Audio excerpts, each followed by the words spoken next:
there's a striking fact that challenges our conventional understanding of the 19th century.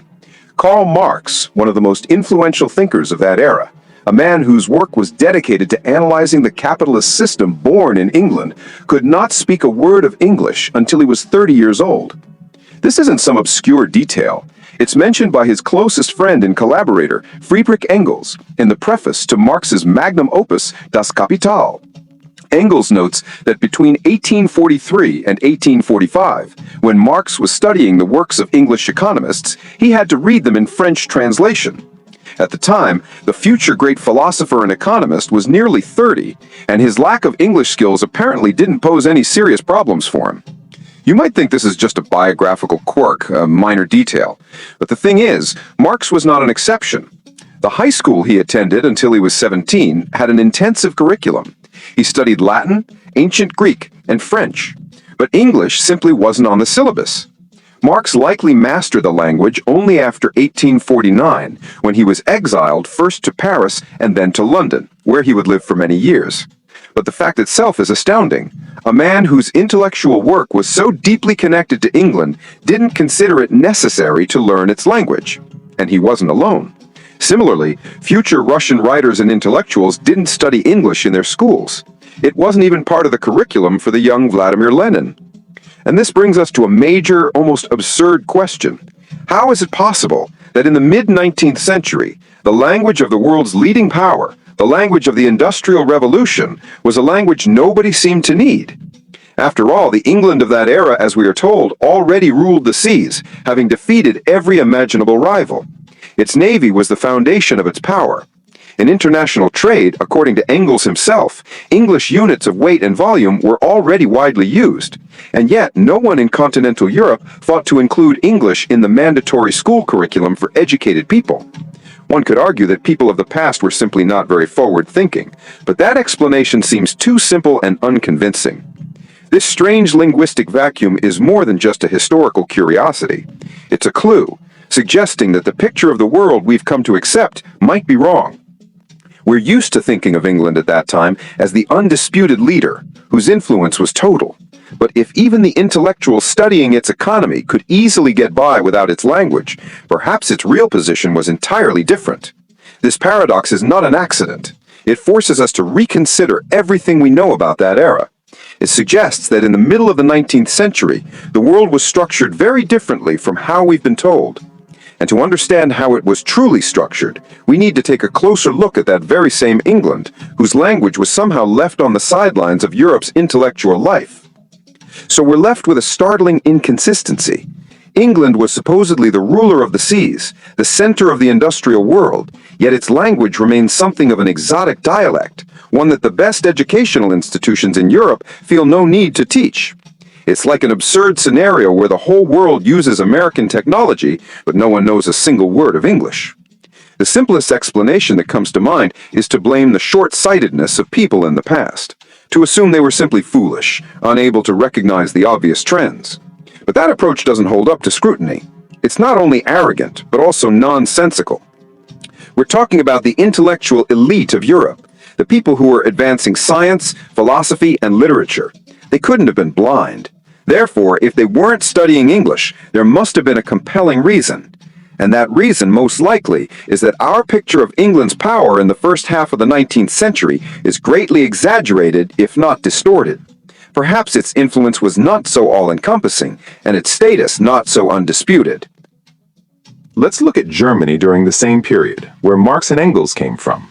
In that same preface to Das Kapital, Engels ironically remarks that in Germany at the time, there were as many systems of weights and measures as there are days in the year. In his economic work, Marx had to use English units because making sense of the German chaos was impossible. A unified state called Germany did not yet exist. It would only appear in 1871. It would seem that against this backdrop of fragmentation and disorder, the orderly and powerful England should have looked like an unattainable ideal. But for some reason, people chose to study French, Latin, and Greek, not the language of this ideal. This suggests that the real weight of England in the eyes of Europeans was quite different. So what happened? If England was not the global hegemon in the middle of the century, how did it become one in just a few decades? Its rise to a leading position in the world happened precisely in the second half of the 19th century. Such a rapid, explosive growth doesn't look like gradual evolution. It's more like a situation where one of the contestants in a race suddenly gains a massive, unforeseen advantage. And here we arrive at a bold but logical hypothesis. What if the cause of this surge was not the nation's own genius, but an external event? Some global upheaval, a catastrophe that fundamentally changed the rules of the game for the entire planet. As a result of this event, former leaders could have lost their positions, while territories that suffered less were given a unique opportunity. The post-catastrophic world took shape in such a way that the British Isles found themselves in the most advantageous position. Perhaps livable conditions were restored there more quickly, which allowed them to become the assembly point of a new world, a center of attraction for intellectual and material resources from all over the planet. Let's imagine that this new world, born from the ruins of the old one, truly gave the British Isles a colossal head start. While other territories were recovering from a global shock, England became an island of relative stability and order. And as always happens, resources immediately began to flow to such a place. Not just material resources, gold, goods, technology, but more importantly, intellectual ones. Scientists, engineers, and entrepreneurs from all over Europe and the world were drawn to a place where they could continue to work and build the future. This is how the famous London melting pot began to form, which would soon become the financial and industrial center of the planet. But a mere fortunate turn of events is not enough to build a lasting empire. Leadership won by chance is a fragile thing. It must be proven daily, strengthened, and most importantly, legitimized. You can't just tell the world, we got lucky, so now we're in charge. For your right to rule to be unquestioned, you need a foundation. And that foundation is always history.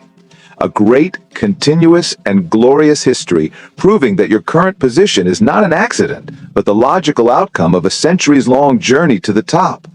What was needed was a history of great navigators, brave explorers, wise rulers, and an invincible navy that had always been the nation's backbone. And here lies the key problem. What if such a flawless and inspiring history simply wasn't available at the right moment? What if the real past was far more modest and unsuited for grand imperial ambitions? The answer is obvious.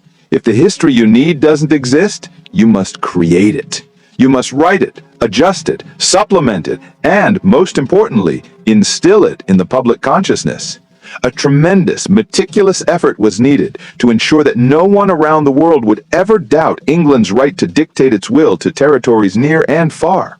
This process of preparing for leadership took decades. But how do you do it? In the mid-19th century, the main tool for spreading information, the internet and television of its time, was literature. It was into this sphere that unimaginably vast resources were thrown. A work of fiction is, in this sense, far more effective than a dry historical chronicle. An exciting adventure story will be read by millions, while a boring list of dates and events will only interest a handful of scholars. And the technique for legalizing fictional events was simple and brilliant.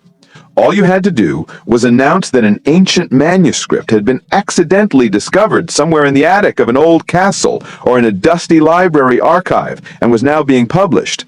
This happened, for instance, with the music of Bach. The composer, who lived in the 18th century, was long forgotten. It was only in the mid-19th century that his scores were found, after which he was instantly transformed into the greatest genius of all time.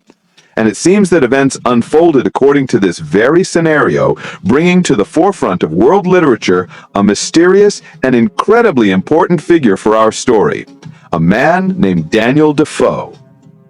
Let's take a look at the man credited with authoring this cornerstone of British mythology. The official biography of Daniel Defoe, born in London in 1660, paints a picture of anyone but a reclusive writer. He received a religious education, but gave up a career in the church for more worldly pursuits. His entire life, he was a merchant and a political operator. He owned a hosiery factory, a brick and tile factory, and traded wine. Defoe was a man of action, not words. His biography is filled with political intrigue.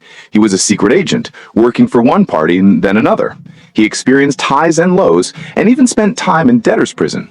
His life ended in 1731 in a rented apartment, far from his family and friends. It is said he was buried by casual acquaintances, and his landlady sold his personal belongings to cover the expenses. And this is where it gets really interesting. More than 100 years pass. The mid-19th century arrives, the very time when the emerging British Empire urgently needs a great maritime history. And it is precisely at this moment that the grave of the long-forgotten merchant Defoe is found. A coincidence? Perhaps. But let's look further. This man, whose life was filled with business worries and political adventures, is suddenly credited with authoring nearly 500 works. 500! This number includes not only 8 novels, the most famous of which is Robinson Crusoe, but also a foundational work that could be called a general history of the pirates. This book contains the biographies of 17 of the most significant pirates. Note, significant, not well known, because there is every reason to believe that before this book was published, many of them had never been heard of, and they became famous precisely because of it. A very clear picture emerges, one that looks like a well-planned operation. In the mid-19th century, England's leaders needed a history of their navy, a history of maritime dominance. A group of anonymous but talented writers is tasked with creating this history. They can't write under their own names, they need historical depth.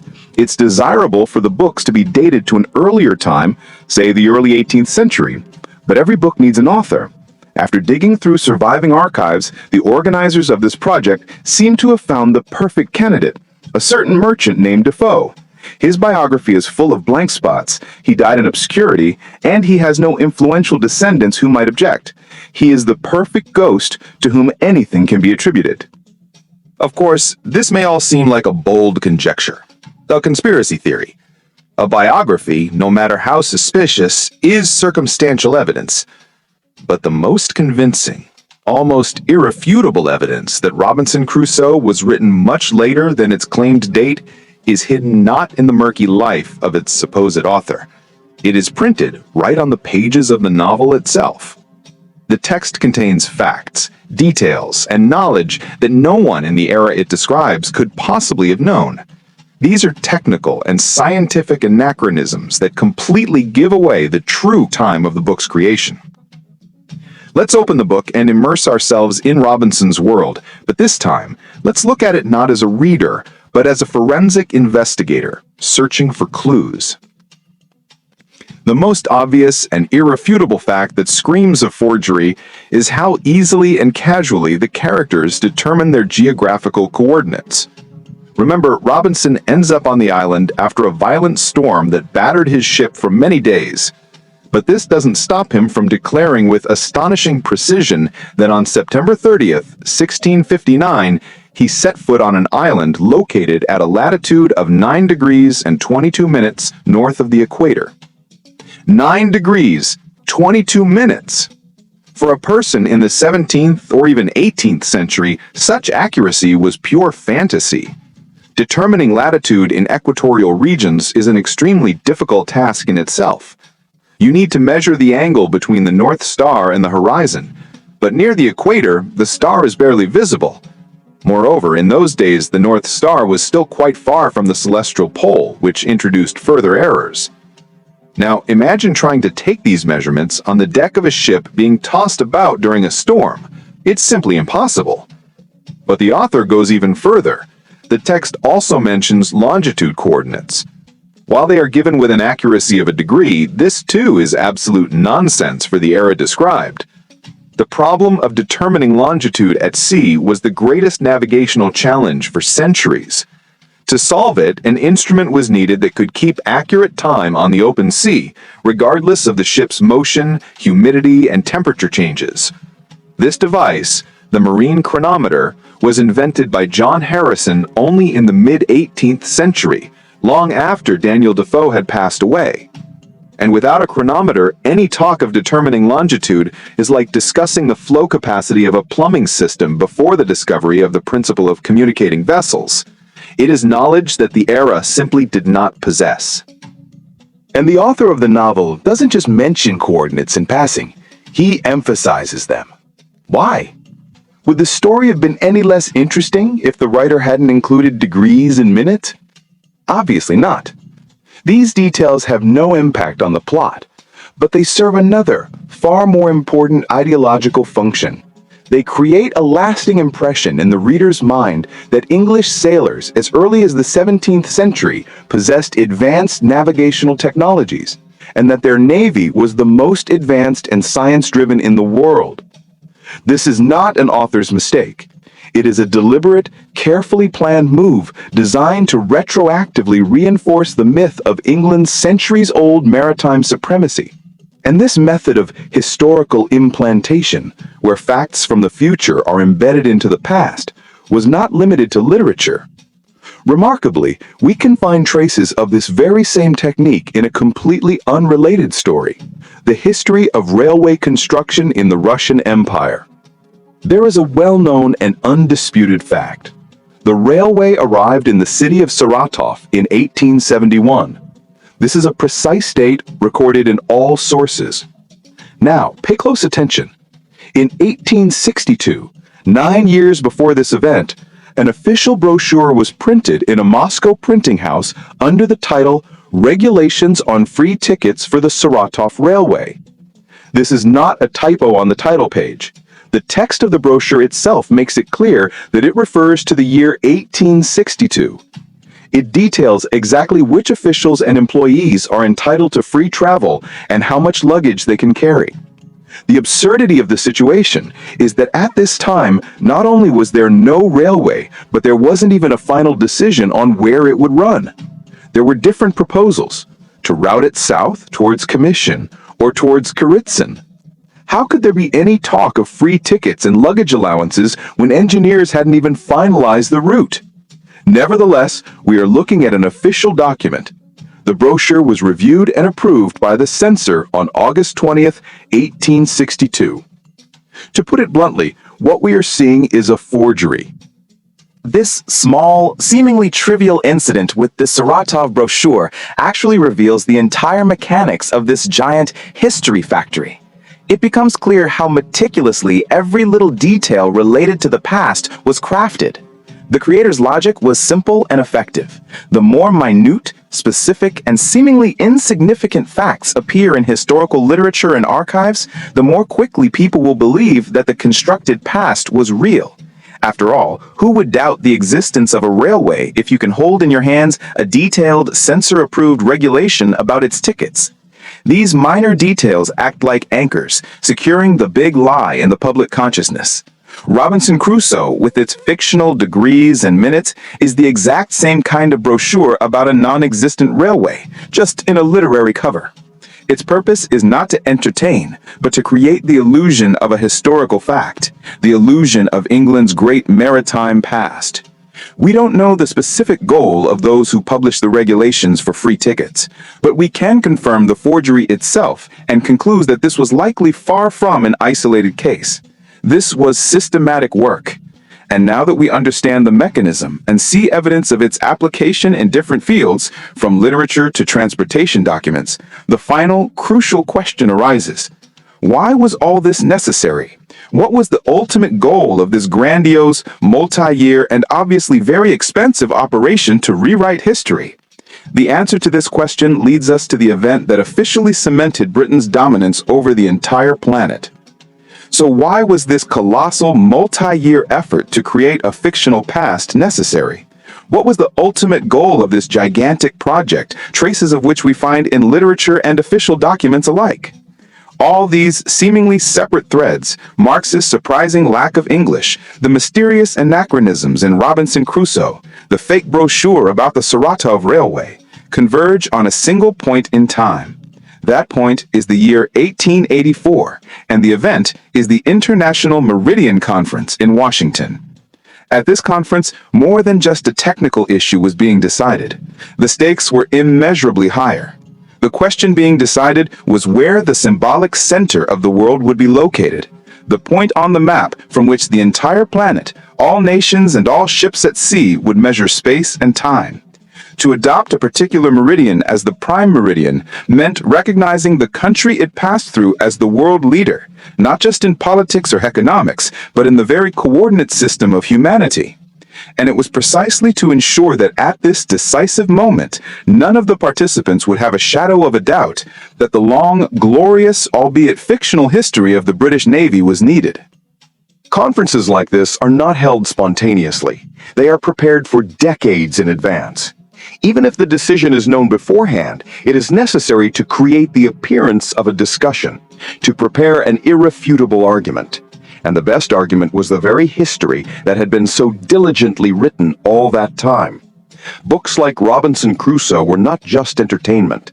They were cultural artillery that fired on minds in advance, crushing the will to resist. How could anyone propose a meridian in Paris or Pulkovo when the myth that English sailors had been masters of the oceans for centuries, that they had known how to determine coordinates with incredible accuracy since time immemorial, was already firmly rooted in the global consciousness? Any objections would shatter against this invisible but solid fortress built by literature. Of course, neither Daniel Defoe nor his hero, Robinson Crusoe, was mentioned in the conference protocol. But they had done their work long before it began, eliminating from potential opponents even the thought that any other decision could be made. The outcome was a foregone conclusion.